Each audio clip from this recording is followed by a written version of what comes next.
बंदर फटे कपड़ों में भूखा बैठा है। गांव वाले दूर से हंस रहे हैं। बंदर मन ही मन, आज सब मुझ पर हंसते हैं, लेकिन एक दिन मैं मेहनत की ताकत दिखाऊंगा। बंदर खेत में अकेले पसीना बहाते हुए काम कर रहा है।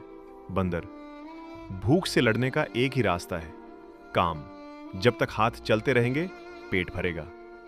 बंदर हिसाब किताब ध्यान से लिख रहा है, कोई गलती नहीं करता। बंदर अपने आप से, ईमानदारी ही मेरी असली दौलत है, यही मुझे आगे बढ़ाएगी। अब बंदर